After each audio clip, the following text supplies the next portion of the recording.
Boa noite para os irmãos. Boa noite. Saúdo todos com a paz de Deus. Amém. Fico feliz por tal oportunidade que Deus me concedeu esta noite. Poder compartilhar esse momento com os irmãos, de estar aqui adorando, exaltando a presença de Deus. Louvo a vida, Deus pela vida do pastor Paulo. Vocês têm um grande pastor. Louvem a Deus pela vida dele. Assim como ele falou, nós sempre nos enroscamos no seu vício para comentar as coisas do Evangelho, e vejo Deus na vida dele nesse trabalho aqui.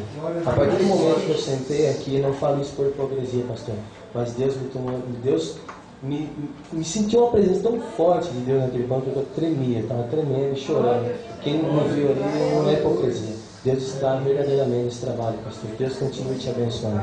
Fico feliz pela presença do meu companheiro John, por estar me acompanhando nessa luta, nessa batalha, e pela presença de cada um aqui esta noite.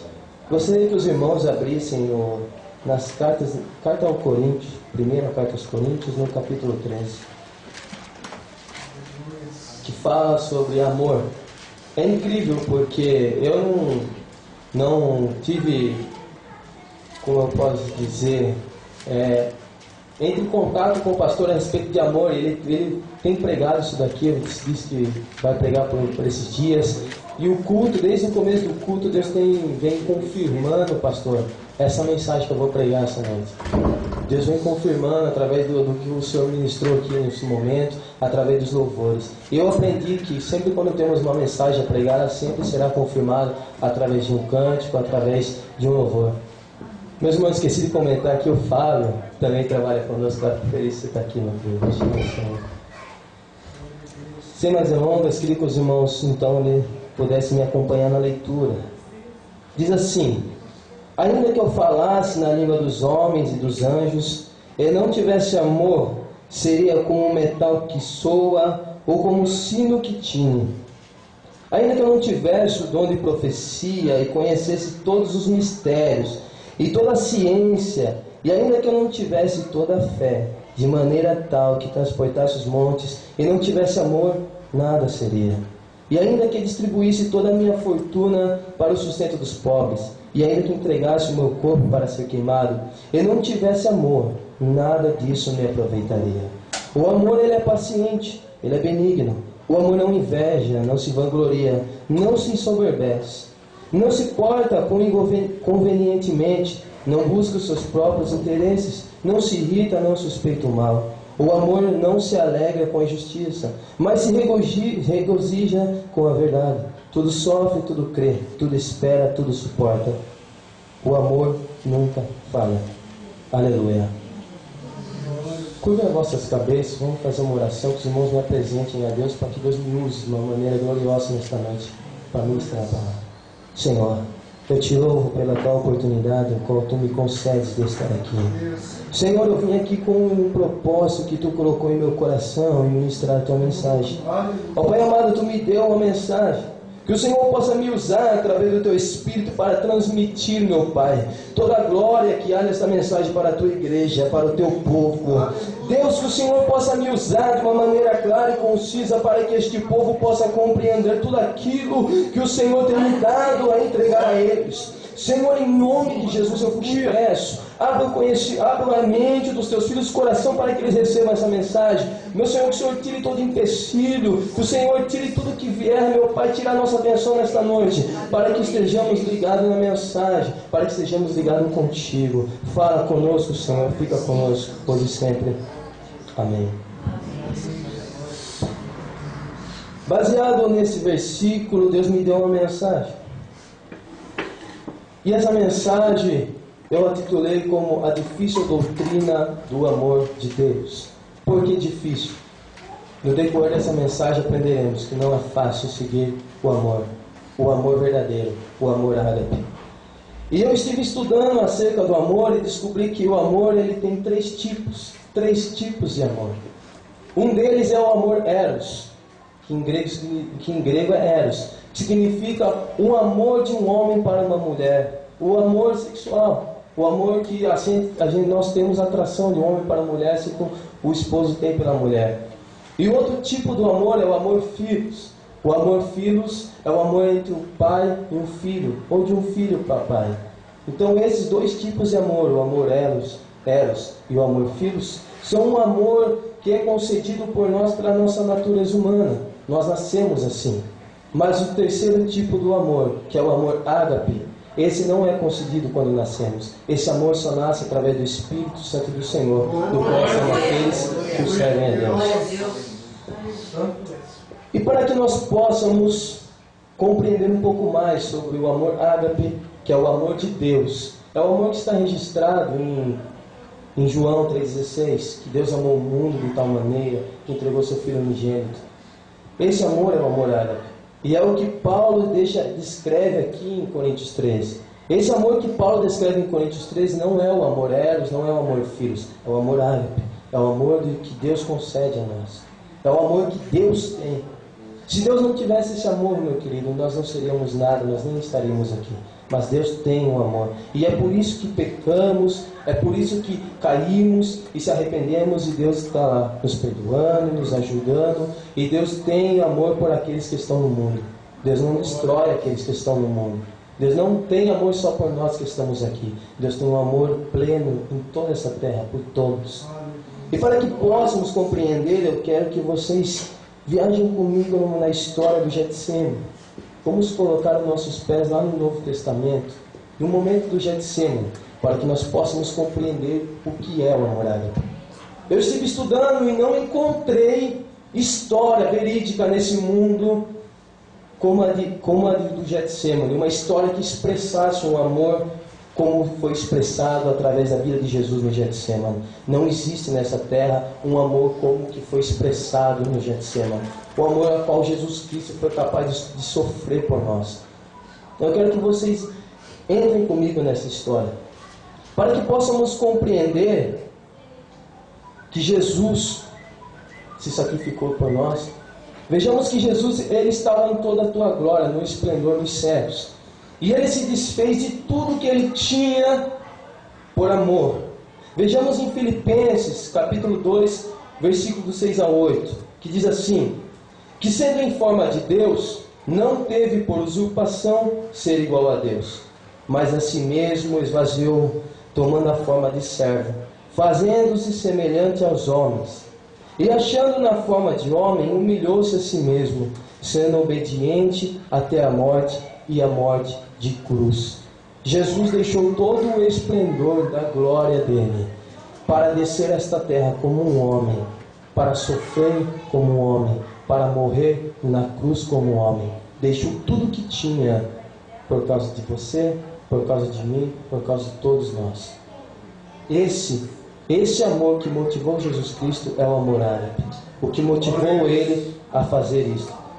E se olharmos lá para o Getsemane, vemos que Jesus, ele expressa um sentimento de angústia. Uma angústia tão grande ao ponto de ele verbalizar aquilo. Quando olhamos para a vida de Jesus Cristo, não vemos Jesus Cristo angustiado.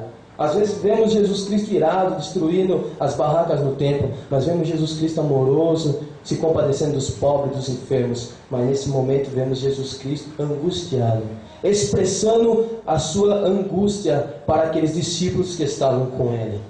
Jesus Cristo, ele tinha duas naturezas, a natureza humana e a sua natureza divina. Quando Jesus ali expressa aquela angústia, a sua natureza humana toma conta do seu corpo, a sua natureza humana toma conta dele. E ele sente aquela angústia, porque a natureza divina dele o revelava o que ele ia passar, revelava para ele a dor que ele ia sentir. E era tão grande essa angústia que a Bíblia nos diz que Jesus suava sangue em sua oração. E é verdade, é possível alguém suar sangue. Eu estive pesquisando e estudando. Quando uma pessoa tem um momento de angústia tão grande na sua vida, o seu coração pulsa mais forte, o seu sangue nas suas correntes sanguíneas, ele está com uma pressão muito forte, dilatando as suas veias. E há uma veia na nossa cabeça que ela não suporta essa pressão e ela se rompe e acontece o derrame cerebral. E como Jesus Cristo não poderia morrer de derrame cerebral, ele foi resistido. Deus permitiu que aquilo ali não acontecesse, mas os poros da sua pele não suportaram e se romperam, e é por isso que ele suou sangue. É verídico, é possível isso. Isso é para expressar para vocês. O escritor deixou isso escrito para que vocês entendessem o tamanho da angústia que Jesus estava sentindo. O Deus nosso, expressando aquilo dali, aquela angústia. E se olharmos para a oração que Jesus fez, ao ponto dele dizer: Pai, afasta de mim este cálice. Jesus chega a expressar para o próprio Deus, para que Deus afastasse dele aquele cálice. Se Jesus rejeitasse aquele cálice, meus queridos, nós não seríamos nada, nós nem estaríamos aqui, porque foi por intermédio dele que fomos salvos. E após ele ter pedido para Deus afastar dele aquele cálice, eu imagino que a natureza divina de Jesus se revela novamente e mostra para ele o resultado do trabalho que ele ia realizar nesse caminho. O resultado que seria desta igreja hoje aqui, destas almas que estão aqui, da nossa vida, Deus revela para ele. E logo Deus manda um anjo do céu para consolá-lo. E eu creio que aquele anjo consolando o coração de Jesus Cristo é tomado pelo amor novamente, para que o motivasse nessa trajetória do Calvário, para que motivasse nessa trajetória do Getsemane. Então Jesus Cristo ali, motivado por aquele amor, se levanta e vai de encontro com seus discípulos. Nisto, Jesus Cristo vem aqueles com Judas e o prendem. Jesus Cristo então ele é preso e ele é levado diante do conselho superior, ele é levado diante dos sacerdotes, diante dos mestres da lei, ele é levado diante desses homens que se diziam homens de Deus, para julgar o nosso Senhor. Então somente eles tentam encontrar em Jesus Cristo alguma acusação, eles tentam encontrar em Jesus Cristo alguma coisa para que pudessem condená-lo naquele momento. Tanto é que eles questionam o mestre, mas nada podem encontrar, e inventam um monte de mentiras e levam ele adiante de Pilatos para que pudessem o matar. Então somente quando Jesus Cristo chega diante de Pilatos, Jesus Cristo ele é levado para a sala de Pilatos, e Pilatos o interroga da mesma maneira como os judeus interrogaram. E Pilatos começa a fazer muitas perguntas, questionando a Cristo, e nada ele pode encontrar. Então somente ele leva Jesus de volta para a multidão e fala: nada eu pude encontrar nele. Mas a multidão, tomada pelo espírito de Satanás, clama para que ele fosse crucificado, para que ele morresse. Mas não, Pilatos então leva-o para ser chicoteado. Pilatos não queria a morte de Jesus Cristo, porém ele, tomado pelo espírito de Satanás, não queria abandonar o seu cargo de governador, pois se ele não tomasse a atitude que o povo queria, ele poderia perder aquele cargo. Mas ele leva Jesus Cristo para ser chicoteado. E vemos na Bíblia que Jesus Cristo ele é espancado, ele é humilhado pelos soldados. O nosso Deus, o nosso Senhor, leva socos na cara, cospem nele, zombam dele, colocam uma cruz, uma coroa de espinhos sobre a cabeça dele. E como se não bastasse, os soldados ainda batiam naquela cruz para que cravasse mais e mais na cabeça do mestre. A dor que ele sentiu é insuportável, mas Jesus pôde suportar. Jesus suportou calmamente, por amor pelas nossas vidas. Jesus Cristo ali, então somente naquela situação, os homens batendo, esbofeteando ele, colocam uma capa e uma coroa sobre ele e começam a zombar dele, o adorando como rei dos judeus. Porém, naquele momento, Jesus Cristo estava frágil, estava sem se alimentar, estava sem beber água, pois ele estava há um período longo já nas mãos desses homens. E como se não bastasse aqueles homens zombando de Jesus Cristo, ao colocarem aquela capa nele, aquela capa seca, aquela capa gruda nas feridas que estavam nas costas de Jesus Cristo. Aquela capa faz com que as feridas se rompessem ao momento que eles arrancam ela. No momento que eles arrancam aquela capa, aquelas feridas se abrem totalmente nas costas e no corpo de Jesus Cristo. É possível imaginar essa dor? Pois quando sentimos uma ferida na nossa mão e se tocamos ela já dói. Mas naquele momento eles colocam aquela capa sobre Jesus. E as cicatrizes, aqueles cortes grudam naquela capa. E como se não bastasse, eles a puxam com força, colocando de novo a roupa em Jesus Cristo. E o levam para a multidão. Como se fosse bastante. Como se Pilatos achasse que ele seria o suficiente para calar aquela multidão, para acalmar aquele povo horrorizado pelo poder de Satanás. Mas como se não bastasse, meus irmãos, eu creio que no meio daquela multidão havia seguidores de Jesus. Havia alguns que estavam lamentando por aquela situação, mas havia muitos que estavam sendo induzidos pelos sacerdotes. Mas quando eles veem Jesus Cristo naquela situação, aquele Senhor, aquele Jesus, aquele que curou cegos, aquele que curou coxos, aquele que curou enfermos, espancado, com a cara toda ferida, todo sangrando, eu creio que naquela multidão pairou um momento de horror, por eles verem a situação do Mestre. Eu creio que ali muitos que esperavam em Jesus um rei terrestre, um rei naquele momento, perdendo toda a sua esperança naquele momento. Mas eles não podiam imaginar o que Jesus estava fazendo. Eles não eram capazes de imaginar o que era o amor ágape. Eles não sabiam o que era isto ainda. E eles não podiam compreender por que Jesus estava sofrendo daquele jeito calado, sofrendo daquele jeito. Porque a Bíblia nos revela que no momento que vem prender Jesus Cristo, se Jesus orasse ao Pai, o Pai mandaria uma comitiva de anjos, exércitos de anjos para o proteger. Mas Jesus ficou calado, suportando por amor à nossa vida. Então somente Jesus Cristo, Ele vai levando a sua cruz. Ele carrega a sua cruz no caminho do Gólgota e é crucificado. Mas é incrível que no momento em que Jesus é crucificado, e desde o decorrer da situação que Jesus Cristo passava, Jesus Cristo ficava em silêncio, não amaldiçoava a vida de ninguém. Jesus Cristo apenas abria sua boca para abençoar, assim como Ele fez naquele momento que pede para que o Pai perdoasse o pecado daqueles que estavam fazendo aquilo com Ele. Meus queridos, nós seríamos capazes de fazer isso?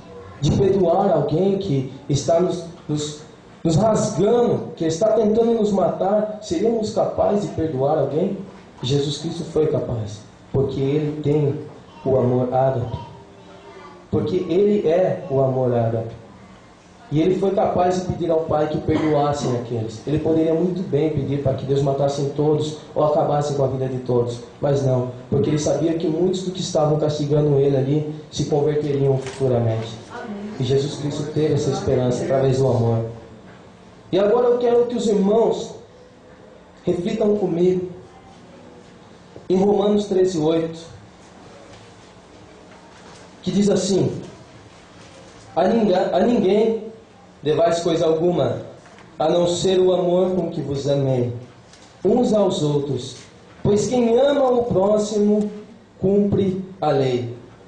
A ninguém devais coisa alguma, a não ser o amor. Podemos dizer, não, eu não devo nada para ninguém, eu pago minhas contas em dias.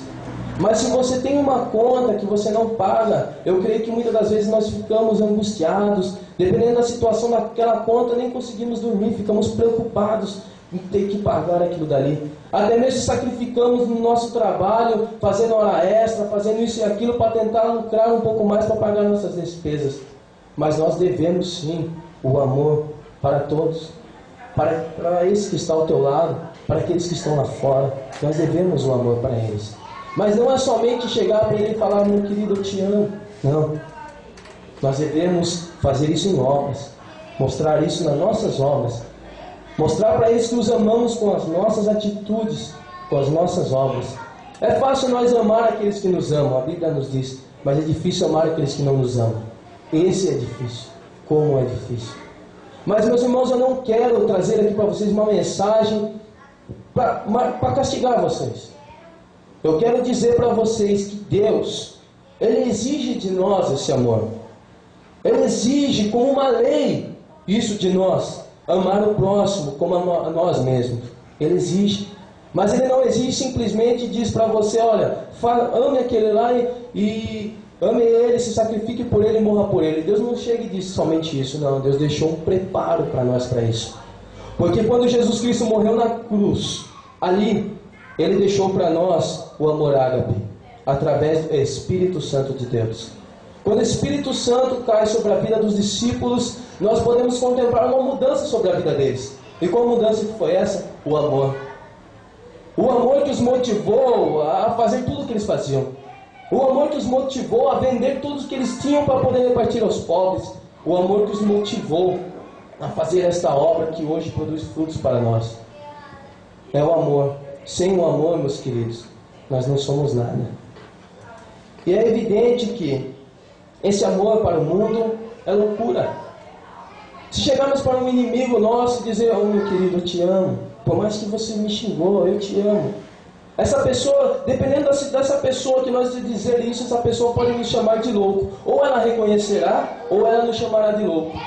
Se você se sacrifica dos seus bens para poder ajudar o pobre, o mundo, ou até mesmo a igreja, vai te acusar como louco, porque não tem uma moral e não compreende isso.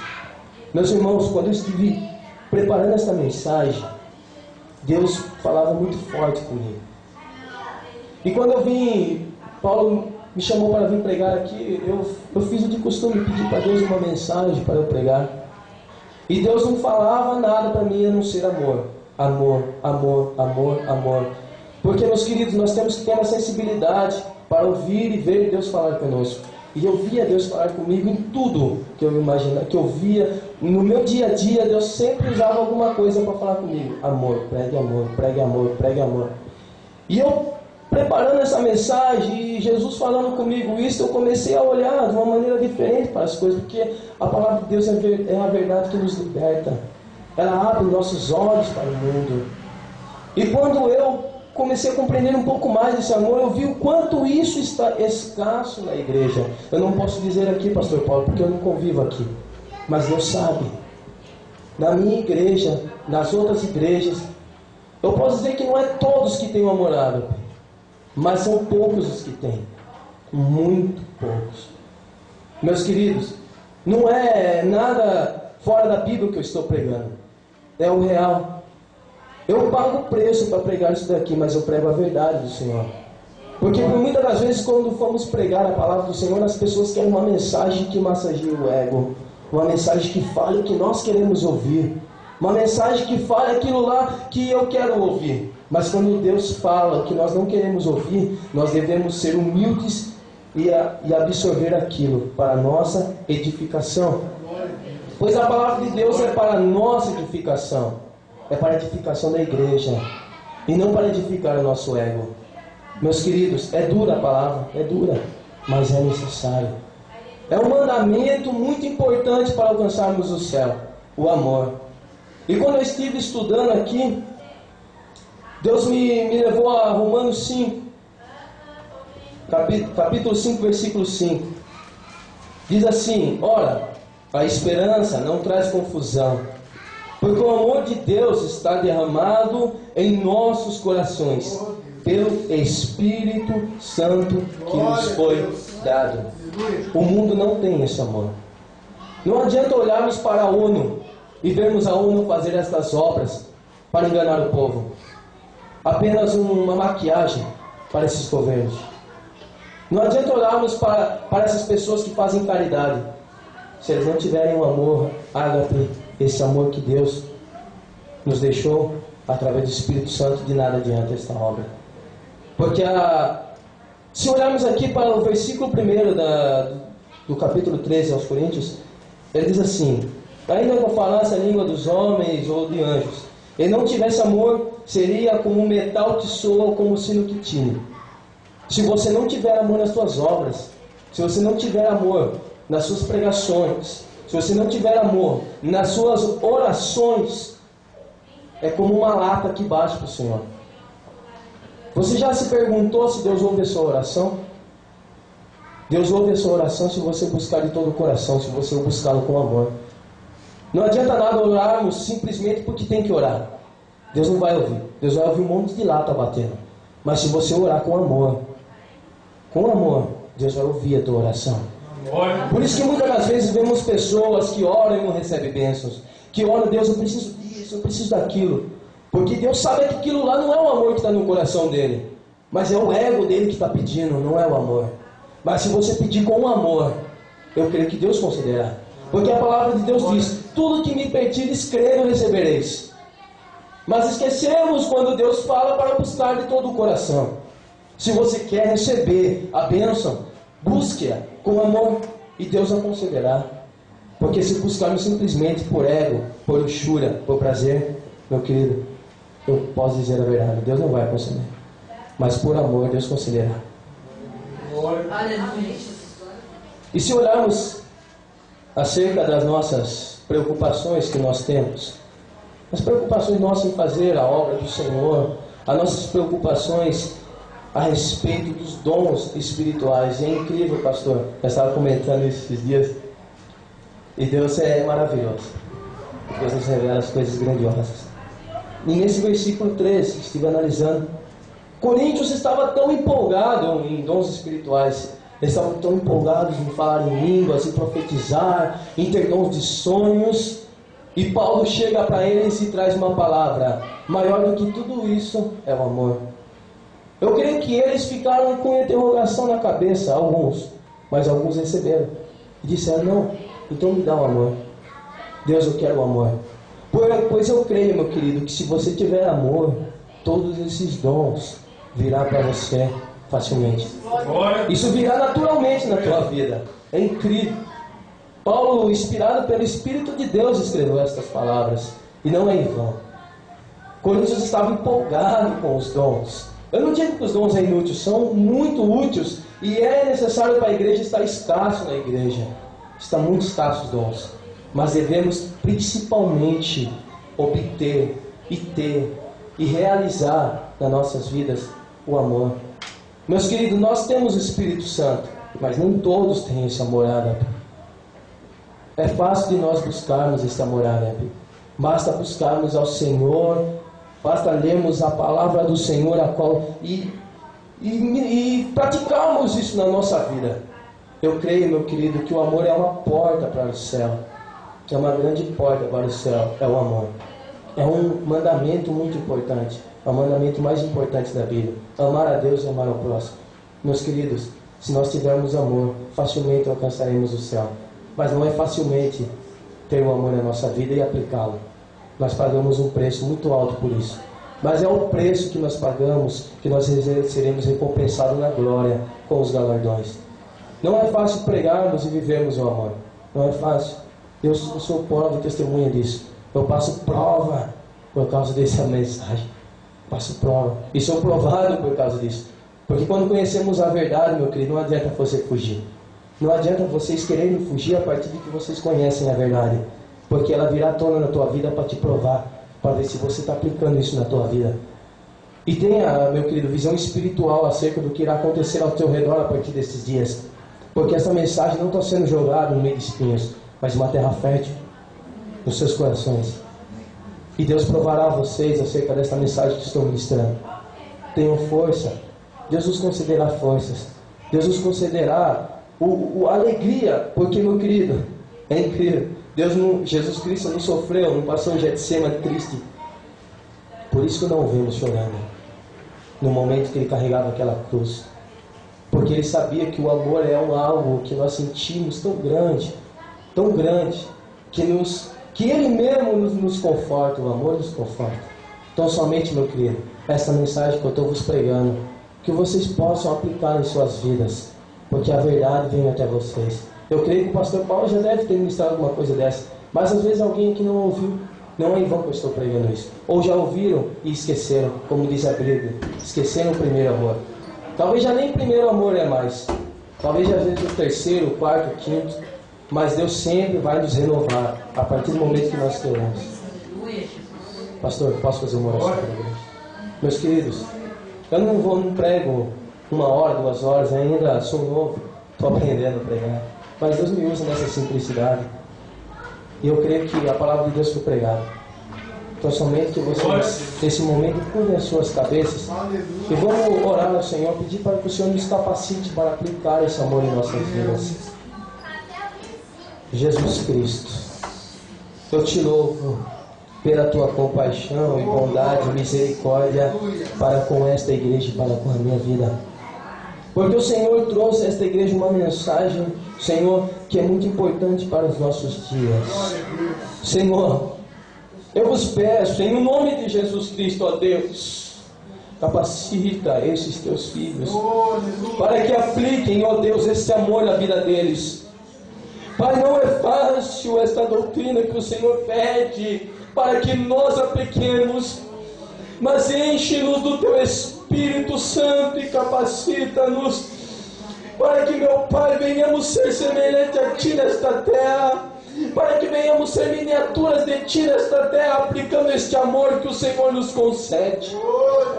Pai, que os teus filhos não venham dar ouvidos a Satanás e àqueles que são usados por ele, mas que venham dar ouvidos ao teu Espírito, para que venham dar ouvidos àqueles que estão em ti, para nos motivarem, ó Deus, a aplicarmos isso em nossa vida, pois se não o aplicarmos, ó Pai, sei que seremos cobrados por ti. Então somente nos ajude, Senhor, pois eu sei que o Senhor nunca nos deixará desamparado.